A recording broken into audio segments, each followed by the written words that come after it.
नमस्कार साथियों, एक बार फिर से आप सभी का बहुत बहुत स्वागत है लोधा जी क्लासेस के बीए प्लेटफॉर्म पर। बीए सेकेंड ईयर में फाउंडेशन कोर्स की क्लासेस को हम कंटिन्यू कर चुके थे और उसी क्लासेस को आगे बढ़ाते हुए क्रम अनुसार हम सेशन ले रहे हैं। चैप्टर बाय चैप्टर आपकी क्लासेस चल रही है, डिटेल में हम डिस्कस कर रहे हैं, जिसमें पार्ट का डिस्कस तो कर ही रहे हैं, साथ ही साथ में उस पार्ट से संबंधित जितने भी महत्वपूर्ण टॉप कैटेगरी के एमसीक्यू क्वेश्चन हो सकते हैं, ऐसे 15 महत्वपूर्ण प्रश्न उत्तर भी हम देख रहे हैं एमसीक्यू फॉर्मेट में। क्लियर है? तो दोस्तों, आज की हमारी कहानी होने जा रही है, कहानी अर्थात की निबंध है आज, नाखून क्यों बढ़ते हैं, जो कि हजारी प्रसाद द्विवेदी जी द्वारा रचित लिखित है। ठीक है ना? तो आज इस पाठ से संबंधित जितने भी घटनाक्रम है उनको समझेंगे, अर्थात कि पूरे निबंध को समझेंगे, उसके सारांश को समझेंगे, वो संभवतः सारांश के अलावा हजारी प्रसाद द्विवेदी जी के जीवन परिचय को भी समझेंगे। और अंत में दोस्तों हम इससे संबंधित जितने भी वस्तुनिष्ठ प्रश्न उत्तर हो सकते हैं उनको भी डिस्कस करेंगे। तो आइए शुरुआत करते हैं। ये इस सीरीज का 5वां लेक्चर होने जा रहा है, अर्थात न्यू बैच जो हमने 2026 के बच्चों को टारगेट करके स्टार्ट की है, उसका ये आज 5वां सेशन होने जा रहा है। इससे पहले 4 सेशन हो चुके हैं, नहीं मिले डिस्क्रिप्शन में जाइए, प्लेलिस्ट की लिंक मिल जाएगी, या डायरेक्टली आप प्लेलिस्ट में जाकर के भी उन सेशनों तक पहुंच सकते हैं। और एक बात मैं आप लोगों को और बता दूं दोस्तों, सिर्फ इस सेशन के माध्यम से ये सिर्फ जो न्यू बैच हमने स्टार्ट किए ना, ये न्यू बैच 2026 मैंने नाम इसलिए दिया है क्योंकि इससे पहले मैं एक बार और फाउंडेशन कोर्स को कंप्लीट पढ़ा चुका हूं 2024 या 2000 आई थिंक 2024 में। ठीक है ना? तो 2024 का को ही हम अभी तक फॉलो कर रहे थे, लेकिन अब 2026 के बाद जो भी बच्चे एग्जाम देने जा रहे हैं वो इस बैच को फॉलो कर सकते हैं, क्योंकि थोड़ा बहुत माइनर सा अपडेट है, तो उस अपडेट को मैंने चेंज करते हुए सेशन लेकर के आया हूं। और बेसिकली पहले मैंने सिर्फ शॉर्ट में सिर्फ आपको क्वेश्चन आंसर ही डिस्कस करवाए थे, लेकिन यहां पर पार्ट के साथ साथ में क्वेश्चन आंसर भी डिस्कस कर रहे हैं हम। अच्छा, एक बात और है, इतना फाउंडेशन कोर्स ही नहीं बल्कि इसके अलावा अन्य सब्जेक्ट भी इसी प्लेटफॉर्म पर अवेलेबल है। 60 से ज्यादा सब्जेक्ट में अभी तक बीए के आप लोगों को पढ़ा चुका हूं इसी प्लेटफॉर्म पर। अब आपको पहुंचना है, वहां तक देखना है कौन कौन से सब्जेक्ट आपको पढ़ा चुका हूं, तो दोस्तों उसके लिए आपको प्लेलिस्ट में जाना होगा। जिन दोस्तों को प्लेलिस्ट में जाना आता है वो तो इजीली जाकर के आप फाइंड आउट कर सकते हैं, लेकिन कुछ दोस्त ऐसे भी जिनको प्लेलिस्ट पता ही नहीं है कि कहां मिलेगी, तो उसके लिए दोस्तों मैं आपको एक सटीक से बता दूं। देखिए, एकदम आसान तरीके से, बहुत आसान है प्लेलिस्ट में पहुंचना। देखिए, अभी आप अपने मोबाइल पर लेक्चर देख रहे हैं, है ना? तो वहां पर आपको नीचे लेक्चर के जस्ट नीचे आपको कोचिंग का नाम दिख रहा होगा, ठीक है, जहां पर लोधा जी क्लासेस लिखा हुआ है। लोगो पर नहीं, बल्कि देखिए साइड में आपको लोगो भी दिख रहा है क्लास कोचिंग का, है ना?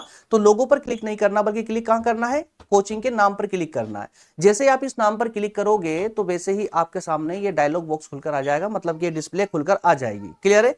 तो इस पर जो है, यहां पर देखिए एंड में एक बटन मिलेगा आपको प्लेलिस्ट का।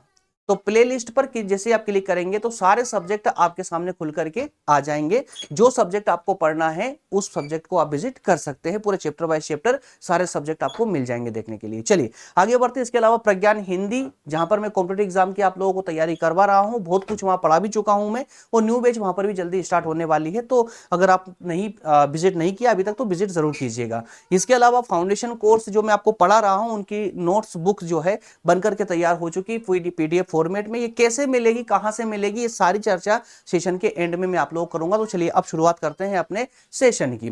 दोस्तों, आज की जो है यहां पर कविता नहीं बल्कि ये क्या है? निबंध है। ये क्या है? एक निबंध है जिसका नाम है नाखून क्यों बढ़ते हैं। किसके द्वारा लिखित है? ये आचार्य हजारी प्रसाद द्विवेदी जी द्वारा यह निबंध लिखा गया है। इस निबंध के पीछे पर्पस क्या था, लिखने का उद्देश्य क्या था, ये सारी चर्चा हम सेशन के अंतर्गत करने वाले। लेकिन पहले हम ये समझ लें कि आज जो है इस लेक्चर के माध्यम से हम क्या क्या पढ़ने वाले हैं। तो दोस्तों, पॉइंट नंबर 1 अर्थात कि सबसे पहले हम बात करेंगे हजारी प्रसाद द्विवेदी जी के जीवन परिचय की। जीवन परिचय कंप्लीट होने के तुरंत बाद में हम बात करेंगे इस निबंध की भूमिका की, अर्थात सारांश की, है ना? इसको एक सारांशतः समझेंगे, भूमिका के रूप में समझेंगे। इसका पूरा निबंध नहीं पढ़ेंगे बल्कि इस निबंध के सारांश को समझने का प्रयास करेंगे। और उसके बाद में जीवन परिचय और सारांश दोनों से संबंधित जितने भी प्रश्न हो सकते हैं, ऐसे 15 महत्वपूर्ण प्रश्नों पर भी हम चर्चा करेंगे एंड में। क्लियर है? तो ये 3 पॉइंटों के माध्यम से हमारा आज का सेशन चलने वाला है। तो आइए जल्दी से सेशन पर मूव करते हैं और लेते हैं सबसे पहले हजारी प्रसाद द्विवेदी जी का जीवन परिचय। जी हां दोस्तों, पॉइंट टू पॉइंट हम यहां पर आगे बात करेंगे। इसमें कुछ भी रटने जैसा कुछ भी नहीं है, बस ध्यानपूर्वक आप लोग क्लास को सुनते चलिएगा, कुछ भी नोट डाउन करने की जरूरत नहीं है। पीडीएफ की लिंक मैं डिस्क्रिप्शन में डाल दूंगा, वहां से इस क्लास नोट्स को डाउनलोड कर सकते हो आप। और स्पेशल नोट्स यदि आपको चाहिए तो वो सेशन के एंड में मैं आपको बताऊंगा बताऊंगा कि इस पूरे सब्जेक्ट की एक साथ स्पेशल नोट्स आपको कहां पर मिल सकती है, कैसे मिलेगी, ठीक है ना। तो चलिए यहां पर मैं वही कंटेंट को यहां रख रहा हूं जहां से एग्जाम में आप लोगों से प्रश्न पूछे जाते हैं और संभवतः आप पूरे जीवन परिचय को संक्षेप रूप में, मतलब बहुत कम शब्दों में आप आसानी से समझ सकते हैं। देखिए सबसे पहले तो हम बात करते हैं हजारी प्रसाद द्विवेदी जी के जन्म और परिवार की। तो परिवार में ज्यादा कुछ नहीं, सिर्फ इनके पिताजी की बात करेंगे जिनका नाम था पंडित अनमोल द्विवेदी। क्या नाम था? पंडित अनमोल द्विवेदी। लेकिन उससे पहले हम बात कर लें कि आचार्य हजारी प्रसाद द्विवेदी जी का जन्म कब और कहां पर हुआ था। तो इनका जन्म 19 अगस्त 1907 को उत्तर प्रदेश के बलिया के एक गांव में हुआ था जिसका नाम था दुबे का छपरा। क्या नाम था उस गांव का? दुबे का छपरा। इसको याद रखिएगा दोस्तों, क्योंकि एग्जाम में प्रश्न आप लोगों से उत्तर प्रदेश से भी बन सकता है, बलिया से भी बन सकता है और दुबे का छपरा गांव से भी बन सकता है, इसलिए इसको याद रखना बहुत कंपलसरी है, बहुत आवश्यक है। तो जन्म कहां पर? 19 अगस्त 1907 को उत्तर प्रदेश के बलिया के दुबे का छपरा नामक गांव में इनका जन्म हुआ था। इनके पिताजी का नाम था पंडित अनमोल द्विवेदी। क्लियर है? और जो इनके पिताजी थे वो संस्कृत और ज्योतिष के विद्वान थे और इसीलिए इन्हें अर्थात कि हजारी प्रसाद द्विवेदी जी को जो ज्योतिष की शिक्षा थी, प्रारंभिक ज्योतिष की शिक्षा थी, अर्थात ये ऐसा कह सकते हो कि बचपन में द्विवेदी जी को ज्योतिष की शिक्षा कहां से प्राप्त हुई, ये अपने आप में एक प्रश्न बन जाता है। तो इसका आंसर होगा अपने पिताजी से। क्लियर है? ठीक है ना। अच्छा, प्रारंभिक शिक्षा इनको कहां से मिली दोस्तों? तो इन्होंने प्रारंभिक शिक्षा गांव से ही कंप्लीट की और इसके बाद में प्रारंभिक शिक्षा कंप्लीट करने के बाद में ये गुरुकुल गए और गुरुकुल में जैसे पारंपरिक रूप से गुरुकुल में जाते हैं तो गुरुकुल में गए, संस्कृत और ज्योतिष की शिक्षा गुरुकुल से प्राप्त की। लेकिन एक बात याद रखिएगा, प्रारंभिक ज्योतिष की शिक्षा कहां से प्राप्त की थी? पिताजी से। उसके बाद में एडवांस शिक्षा जो प्राप्त की इन्होंने अपनी प्रारंभिक शिक्षा के बाद में गुरुकुल जाकर के वहां से संस्कृत और ज्योतिष की शिक्षा प्राप्त की थी। अब बात करें जरा उच्च शिक्षा की दोस्तों, तो उच्च शिक्षा में ज्यादा कुछ याद रखने की आवश्यकता नहीं है आप लोगों को। बनारस हिंदू यूनिवर्सिटी बस आप याद रख लीजिए। बनारस हिंदू यूनिवर्सिटी से इन्होंने शास्त्री और आचार्य की उपाधि प्राप्त की। इतना ही नहीं, बाद में इन्होंने लखनऊ विश्वविद्यालय से हिंदी साहित्य में डीलिट की उपाधि भी प्राप्त की, अर्थात डॉक्टरेट की उपाधि भी प्राप्त की। क्लियर है? चलिए इसके बाद में अब हम कुछ तथ्यों पर और डिस्कस कर ले ताकि एग्जाम में कोई सा पक्ष छूटे नहीं। अगर हम बात करें शिक्षण और सेवा की, इन्होंने शिक्षा भी और सेवा भी, है ना, जिसमें शामिल हो, अर्थात कि 1930 में इन्होंने विश्व भारती शांति निकेतन से जुड़े। कब? 1930 में। और वहीं पर उनसे शांति निकेतन से जुड़ने के बाद जुड़ करके हिंदी और संस्कृत की पढ़ाई तो की ही, साथ ही साथ उस पर रिसर्च करना भी इन्होंने प्रारंभ कर दिया। क्लियर है? तो पढ़ाई और सेवा दोनों एक साथ आ चुकी है। इतना ही नहीं, 1940 से 50 के बीच में वे फिर से शांति निकेतन में रहे और हिंदी भवन के संस्थापक अध्यक्ष रहे। अब ये संस्थापक अध्यक्ष क्या होता है? जब हिंदी भवन की स्थापना हुई है ना, तो स्थापना के समय ये अध्यक्ष रहे थे, मतलब इनके देखरेख में ही हिंदी भवन की स्थापना हुई थी। 1950 के बाद में उन्होंने बनारस हिंदू विश्वविद्यालय और पंजाब विश्वविद्यालय जो चंडीगढ़ में प्रोफेसर और विभागाध्यक्ष के रूप में भी इन्होंने सेवा दी। क्लियर है? तो याद रखिएगा दोनों विश्वविद्यालयों को, बनारस हिंदू विश्वविद्यालय और पंजाब विश्वविद्यालय, जहां पर ये प्रोफेसर रहे और विभाग अध्यक्ष भी रहे हैं। चलिए इसके अलावा बात कर ले जहां से प्रश्न अधिकतर बनता है सम्मान और पुरस्कार की। तो दोस्तों यहां पर देखिए 1957 में इन्हें पद्म भूषण से सम्मानित किया गया। इसके अलावा 1973 में इन्हें साहित्य अकादमी पुरस्कार भी दिया गया। लेकिन किसके परिप्रेक्ष्य में दिया गया, तो आप थोड़ा सा उनको भी याद रखने का प्रयास कीजिएगा। दरअसल 1957 में हिंदी साहित्य में जो उन्होंने योगदान दिया अपनी रचनाओं के माध्यम से, उसके एवज में इन्हें पद्म भूषण सम्मान से सम्मानित किया गया। और इसके अलावा 1973 में जब इन्हें साहित्य अकादमी पुरस्कार मिला तो वह इनके निबंध संग्रह के कारण मिला था, जो था आलोक पर्व। क्लियर है? और बाद में अंतिम रूप से बात करते हैं द्विवेदी जी के निधन की। तो 19 मई 1979 को दिल्ली में इन्होंने अंतिम सांस ली, अर्थात इनका निधन हो गया। क्लियर? चलिए अब आगे हम बात करते हैं दोस्तों। अब बात करेंगे, जैसा मैंने आपको स्टेप बाय स्टेप बताया था, सबसे पहले द्विवेदी जी के जीवन परिचय की बात करेंगे, उसके बाद में हम पाठ के सारांश की बात करेंगे और अंतिम रूप से तीसरे बिंदु में हम प्रश्न उत्तरों की बात करेंगे, है ना। तो दूसरा बिंदु अब स्टार्ट करने वाले हैं, अर्थात की भूमिका या सारांश, किसका, नाखून क्यों बढ़ते हैं, जो निबंध लिखा है हजारी प्रसाद द्विवेदी जी ने, उस निबंध की भूमिका क्या होगी। तो लेकिन इस भूमिका तक पहुंचे उससे पहले छोटा सा परिचय आप लोग इसका जान लीजिए। दरअसल दोस्तों ये जो निबंध है नाखून क्यों बढ़ते हैं, यह निबंध लेखक हजारी प्रसाद द्विवेदी जी के द्वारा लिखा गया है और इस निबंध में उन्होंने मानव और पशु के बीच में अंतर को दर्शाने का प्रयास किया है कि मानव और पशु के बीच में क्या विशेष अंतर होता है। लेखक का मानना है कि नाखून बढ़ना पशुता का संकेत होता है। किसका, पशुता का संकेत होता है, मतलब मनुष्य के नाखून बढ़ना पशुता का संकेत। अब देखिए यहां पर भी अब दो प्रकार के श्रोता लोग होते हैं, सुनने वाले। कुछ लोग सिर्फ शब्दों को पकड़ करके सोचेंगे कि हमारे नाखून बढ़ रहे हैं वही पशुता का संकेत, बल्कि लेखक का अर्थ इन नाखूनों से और कहीं आगे का तक का था। नाखून अर्थात मैं यहीं पर समझा दूं क्योंकि पाठ का परिचय कर रहे हैं, इसलिए व्यवहारिक रूप से समझ लेना बहुत जरूरी है। देखिए दोस्तों, इन्होंने निबंध के रूप में एक संकेत दिया है कि जिस प्रकार से मनुष्य के नाखून प्राचीन युग में, ये वो नाखून ही मनुष्य के जीने के मुख्य संसाधन थे। कैसे संसाधन थे, क्योंकि उस समय न तो मनुष्य के पास में कोई हथियार थे, है ना, हथियार नहीं थे, तो हथियार ना होने के कारण वो नाखून ही मनुष्य के प्राचीन समय में, मनुष्य के नाखून ही उसके बचाव, आत्मरक्षा, बचाव और साथ ही साथ में शिकार करके और अपने पेट भरने के काम आते थे। लेकिन जैसे जैसे मनुष्य सभ्य होता गया वैसे वैसे उसके नाखून कटने चालू हो गया। लेकिन ध्यान दीजिएगा, उन्होंने कहानी मोड़ कब लेती है, जो उन्होंने कहा कि लेकिन मनुष्य सभ्य तो हो गया लेकिन नाखून फिर भी मनुष्य के निकलते रहे। वो नाखून जो दोबारा निकले, उन नाखूनों से, इन नाखूनों से कोई वास्ता नहीं बल्कि दूसरे नाखूनों से वास्ता। कौन से नाखून दोस्तों, जो आज के खतरनाक हथियार बनाए जा रहे हैं। याद रखिएगा, रक्षा के नाम पे जिन नए नए हथियारों का, खतरनाक हथियारों का, जो आज पूरी दुनिया इस होड़ में लगी हुई है, तो उन हथियारों को ही यहां पर लेखक ने नाखून की संज्ञा दी है, जो बाद में बढ़ रहे हैं, जो हमें विनाश की ओर ले जा रहे हैं। उम्मीद करता हूं पूरे पाठ का एक छोटा सा परिचय आपको समझ आया होगा। अब स्टेप बाय स्टेप हम इस पूरे पाठ का, मतलब इस निबंध का सारांश समझने का प्रयास करेंगे, ठीक है ना। चलिए, तो हजारी प्रसाद द्विवेदी जी के द्वारा रचित नाखून क्यों बढ़ते हैं, इसमें बहुत अच्छे विचारों का समावेश किया गया है। लेखक ने नाखूनों को एक प्रतीक मान करके मनुष्य के व्यवहार और सोच पर गहराई से विचार किया है कि मनुष्य की सोच क्या है और उस सोच के अनुसार उसका व्यवहार कैसा है। आगे बढ़ते हैं, अब देखते हैं सटीक रूप से उन्होंने क्या कहने का प्रयास किया। दरअसल एक दिन लेखक की पुत्री बेटी ने लेखक से सवाल किया कि पिताजी नाखून क्यों बढ़ते हैं। इस मासूम से सवाल ने लेखक के मन में या लेखक को गहरी सोच में डाल दिया, क्योंकि लेखक तो लेखक होते हैं भाई, कहां कहां के, है ना, सागर की गहराई में गोता लगा करके वहां से मोती चुन लाते हैं।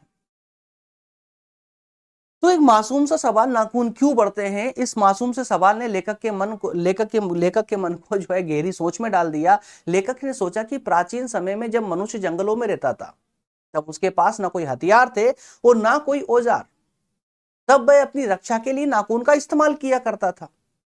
लेकिन समय के साथ जब मनुष्य में सभ्यता आई या मनुष्य ने सभ्यता को अपनाया और औजार तथा हथियार बनाए, तब भी नाखून बढ़ते ही रहे। तो ये नाखून नहीं बल्कि वो हथियार। इसका मतलब है कि हमारे अंदर अभी भी कुछ आदिम स्वभाव बचा हुआ है ना, पशुत्व बचा हुआ है, पुराना जंगलीपन बचा हुआ है, पूरी तरह हम सभ्य नहीं हुए हैं। लेखक इस बात पर भी चिंता जताते हैं कि आज का मानव आधुनिक और खतरनाक हथियारों को क्यों बढ़ा रहा है। क्या यह प्रगति है या फिर विनाश की ओर हम अगला कदम बढ़ा रहे हैं। लेखक भाषा के प्रयोग पर भी विचार करते हैं, जैसे कि इंडिपेंडेंस का मतलब होता है किसी के अधीन ना होना। जी हां दोस्तों, इंडिपेंडेंस का वास्तविक मतलब यही होता है किसी के अधीन ना होना। लेकिन इस इंडिपेंडेंस को आज हम और पूरी दुनिया स्वतंत्रता जैसे महान शब्द के साथ हमने इस शब्द को जोड़ दिया है। तो जैसे इंडिपेंडेंस को स्वतंत्रता शब्द के साथ जोड़ देते हैं, वैसे ही इसमें और अधिक भावनात्मक मूल्य जुड़ जाते हैं। तो लेखक कहते हैं कि समय बदल गया है, लेकिन मनुष्य की असली समस्याएं आज भी वैसी की वैसी ही है। हमें आधुनिकता को अपनाना चाहिए, लेकिन अपने अच्छे संस्कारों और आत्मा को नहीं खोना चाहिए। आधुनिकता को अपनाते हुए क्या करना है दोस्तों? अच्छे संस्कार और आत्मा को नहीं खोना चाहिए। मनुष्य सभ्यता को अपनाए और जो नाखून बढ़ रहे हैं उन नाखूनों को समय पर काटते रहे। अर्थात कि मनुष्य अपनी सभ्यता को बचाने के लिए जरूरी है कि आधुनिक रूप में जो नाखून हमारे सामने है, अर्थात कि जो खतरनाक हथियार है, पूरी दुनिया की आवश्यकता है कि उन हथियारों पर नियंत्रण लगाया जाए।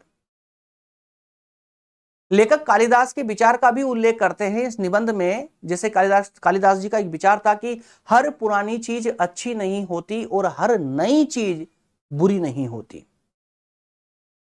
Old is gold.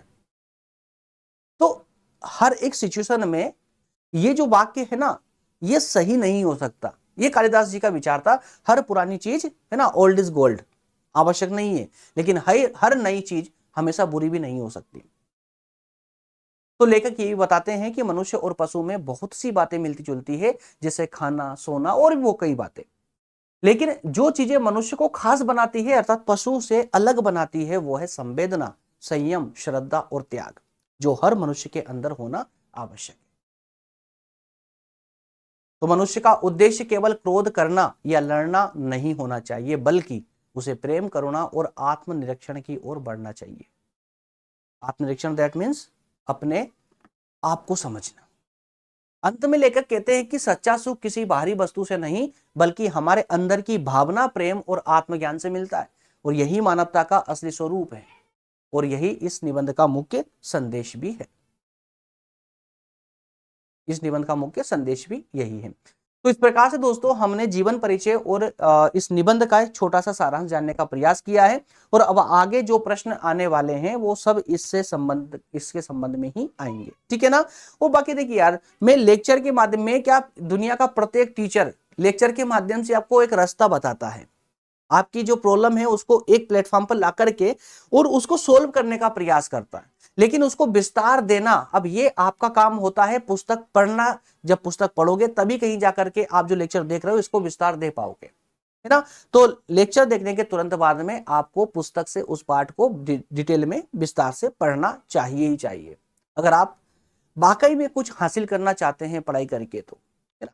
चलिए, तो अब हम थर्ड पार्ट पर मूव करने जा रहे हैं, वस्तुनिष्ठ प्रश्न उत्तरों पर डिस्कस करेंगे। यहां पर भी हर पार्ट की तरह ही जो है यहाँ पर भी 15 प्रश्न में लेकर के आया हूं। चलिए, पहला प्रश्न है, नाखून क्यों बढ़ते हैं? पाठ के लेखक कौन है? आप में से हर कोई इसका जवाब दे सकता है। ऑप्शन बी यहां पर करेक्ट दिख रहा है मुझे, हजारी प्रसाद द्विवेदी जी। कुछ भी सोचने की आवश्यकता नहीं है। चलिए, अगला प्रश्न, लेखक से नाखून क्यों बढ़ते हैं? यह प्रश्न किसने पूछा था? बहुत प्यारा सा प्रश्न है ना, उनकी पुत्री ने, ठीक है ना। तो ऑप्शन यहां पर सी सही हो जाएगा, अभी तो पता है मैंने, ठीक है। अगला प्रश्न है, प्रश्न नंबर 3 है, लेखक के अनुसार नाखून किस युग की निशानी है? किस युग की निशानी है? आधुनिक युग की, संस्कृति की, पशुता की या सुंदरता की? नाखून किसकी निशानी है? सुंदरता की, इसलिए रखते ना आप लोग नाखून पशुता की निशानी है। Option C is correct answer. चलिए, नेक्स्ट क्वेश्चन है आपके सामने, लेखक के अनुसार मनुष्य में कौन से गुण होते हैं जो पशु में नहीं होते? भोजन और निद्रा, दौड़ने की क्षमता, संयम, श्रद्धा, तपस्या या क्रोध और घृणा? एग्जैक्टली ए, बी और डी तीनों ऑप्शन मनुष्य और पशु दोनों में पाए जाते हैं, लेकिन पशु में संयम, श्रद्धा, तपस्या, त्याग नहीं पाया जाता, इसलिए ऑप्शन सी यहां पर सही आंसर हो जाएगा। अगला प्रश्न है, प्रश्न नंबर 5 है, लेखक के अनुसार प्रेम किस प्रकार की वस्तु है? दिखावे की वस्तु है, व्यापारिक वस्तु है, बाहर से आने वाली वस्तु है या हमारे भीतर की वस्तु है? Exactly option D is correct answer, because D हमारे भीतर की वस्तु, ठीक है ना, क्योंकि ये कोई बाहर से उमड़ने की चीज नहीं है, दिखावे की।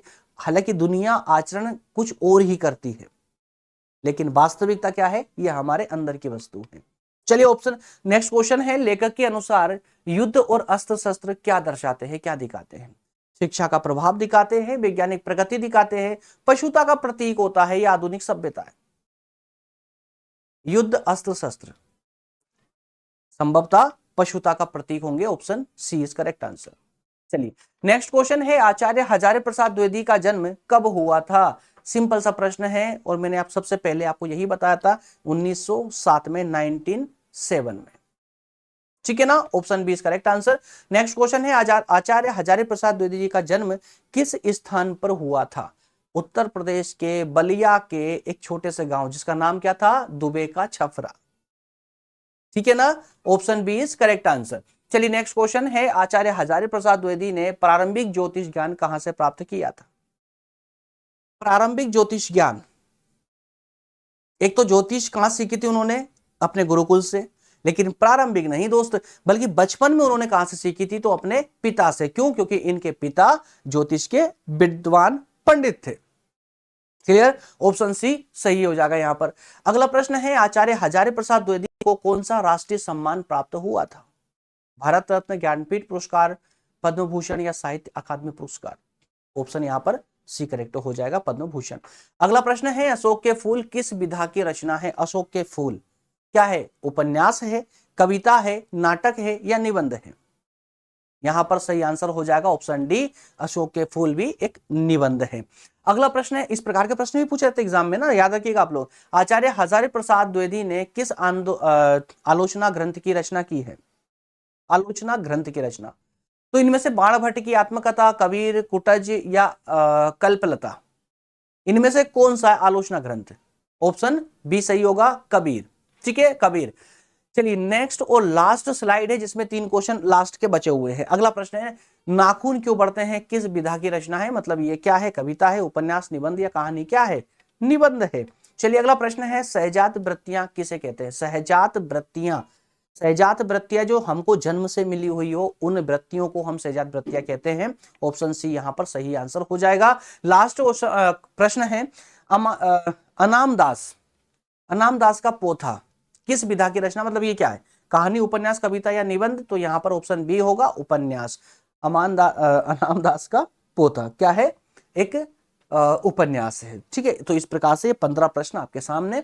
ठीक है, इनको अच्छे से पढ़ लीजिएगा, पीडीएफ डिस्क्रिप्शन में डाल दूंगा, वहां से डाउनलोड आप लोग कर लीजिएगा। अच्छा, मैंने आपको स्टार्टिंग में बताया था कि अगर आप हिंदी को, जो फाउंडेशन कोर्स के चारों सब्जेक्ट है, हिंदी, इंग्लिश, उद्यमिता विकास और महिला सशक्तिकरण, सेकेंड ईयर के अंतर्गत, यदि आप इनको चारों को पूरा डिटेल में पढ़ना चाहते हैं और एकदम अच्छी लैंग्वेज में कि एक बार पढ़ते ही एकदम समझ आए, पूरा कस्टमाइज किया हुआ कोर्स है यहाँ पर, जो मेरे द्वारा ही तैयार किया गया है। इसका एक एक पॉइंट मेरे द्वारा तैयार किया गया है, पीडीएफ रूप में अवेलेबल है। आप में से जो भी स्टूडेंट विस्तार से पढ़ना चाहते हैं बिल्कुल इसको ले सकते हैं। इसका स्क्रीनशॉट लेकर के इस नंबर पर व्हाट्सएप कर दीजिए, वहां पर आपको सारी जानकारी मिल जाएगी कैसे आपको ये प्राप्त होगा। एक छोटा सा सब्सक्रिप्शन अमाउंट है जो आपको पे करना होगा, और वो है 149 रुपए, मात्र 149 रुपए। ठीक है ना, और अगर आप सेपरेटली पुस्तक लेना चाहते हैं, एक एक लेना चाहते हैं, देखिए 149 में आपको चारों जो पार्ट हैं, है ना, हिंदी, इंग्लिश, उद्यमिता और महिला सशक्तिकरण, ये चारों मिल जाएंगे। लेकिन अगर आप चाहते हैं कि आपको सिर्फ हिंदी ही लेनी है या सिर्फ इंग्लिश लेनी है, तो इस प्रकार से अगर आप लेना चाहते हैं, अलग अलग पार्ट लेना चाहते हैं, तो वो 49 रुपए में पर सब्जेक्ट आपको मिल जाएगा। क्लियर है ना? उम्मीद करता हूं सब कुछ आपको क्लियर हो चुका है। चलिए अब बढ़ते हैं, ये ऊपर भी जल्दी आने वाला है, कमिंग सून में डला हुआ है। कल सेशन होगा हमारा, ये इवनिंग टाइम में ही होगा ना, 8 साढ़े 8 का समथिंग ही होगा, मध्य प्रदेश की लोक कलाएं, मतलब जो अगला चैप्टर है आपके सिलेबस के अकॉर्डिंग, उस पर हम। हाँ, एक बात और बता दूं मैं, आज के सेशन से ही हम सेकंड यूनिट पर मूव कर चुके हैं, सेकंड यूनिट पर मूव कर चुके हैं, है ना। सेकंड यूनिट का पहला टॉपिक था आज का, वो कल होगा सेकंड टॉपिक, मध्य प्रदेश की लोक कलाएं। क्लियर है? चलिए मिलेंगे अगले सेशन में। जाने से पहले मैं आप लोगों को एक बार और याद दिला दूं, सेशन अगर आपको अच्छा लग रहा है, पसंद आ रहा है, आपको हेल्प मिल रही है, तो सेशन को लाइक करना बिल्कुल भी ना भूले दोस्तों, क्योंकि लाइक करने से मुझे बहुत ज्यादा प्रमोशन मिलता है यूट्यूब की ओर से ना, ताकि वो सेशन को और आगे बढ़ाते हैं और बच्चों और मैक्सिमम बच्चों तक पहुंच जाते हैं। तो लाइक जरूर कर दिया करें। वो चैनल पर नए हैं तो सेकेंड और थर्ड ईयर में पढ़ने के लिए, क्योंकि इससे बेहतर कॉन्टेंट बीए का मैं नहीं मानता हूँ, और अगर ऐसा है तो मुझे आप लोग जरूर बताइएगा, और यूट्यूब के किसी अन्य प्लेटफॉर्म पर अवेलेबल नहीं होगा। जितना डिटेल में विस्तार से चैप्टर बाय चैप्टर में पढ़ाता हूं, तो आज नहीं कल आपको आना ही पड़ेगा प्लेटफॉर्म पर। सब्सक्राइब कर लीजिएगा, अगर नए छात्र हैं अभी तक सब्सक्राइब नहीं किया है तो सब्सक्राइब करके जुड़ जाइए हमारे साथ में, और एक और टीम को थोड़ा बिल्डअप करें। सिर्फ 2.5 लाख बच्चों से कुछ नहीं होता है ना। भारत में बहुत से बच्चे हैं जो बीए करते हैं, तो मैं चाहता हूं कि मैक्सिमम बीए करने वाले सारे बच्चे यहाँ पर आए, अपनी रिक्वायरमेंट बताए, और मैं सिर्फ ये भी नहीं कि मैं अपने विचार भी आप लोगों पर नहीं थोपता हूँ कि मैं सिर्फ यही करूंगा और ऐसा ही करूंगा। अरे भाई, आप लोगों से सजेशन लेता हूँ कमेंट बॉक्स के माध्यम से, आप लोग सजेस्ट कीजिए, अगर कोई कमी हो सेशन में तो वो बताइए, और किस प्रकार से हम आगे बढ़ सकते हैं जिससे हम इस परिवार को, लोधाई क्लासेस परिवार को और मूव कर सके, है ना, और जो है बढ़ा सके। तो उसके लिए आप मुझे सजेस्ट कर सकते हैं क्लासेस को, और किसी अन्य प्रकार से मैं आपके सामने लेकर के आऊं, या कोई ऐसा सब्जेक्ट है जो अभी तक आपको यूट्यूब पे देखने को नहीं मिलता है, वो आप उसको भी पढ़ना चाहते हैं, तो बिल्कुल जो भी आपकी रिक्वायरमेंट हो ना, आप मुझे रिक्वायरमेंट हो या सजेशन हो, आप कमेंट बॉक्स के माध्यम से मुझे सजेस्ट कर सकते हैं। मिलेंगे अगले सेशन में। बहुत बहुत धन्यवाद आप सभी का। Thank you so much.